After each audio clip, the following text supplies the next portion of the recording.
এসেছি আমার জেলার সামনে বিশেষণ যুক্ত করা হয় দারিদ্রতম জেলা, একটা মঙ্গা পীড়িত জেলা, একটা নদী ভাঙ্গন পীড়িত জেলা।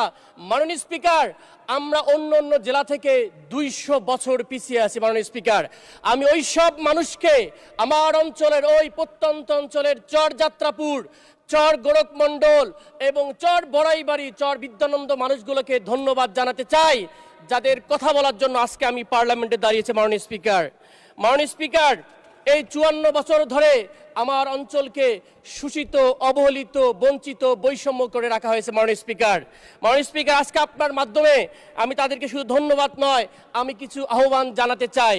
মাননীয় স্পিকার, 25 লক্ষ মানুষের এই জেলায় মাত্র সদর হসপিটালে 25 জন ডাক্তার রয়েছে। মাননীয় স্পিকার, কিভাবে সম্ভব 1 লক্ষ মানুষকে একজন ডাক্তার চিকিৎসা দেয়? এই অঞ্চলের মানুষের জন্য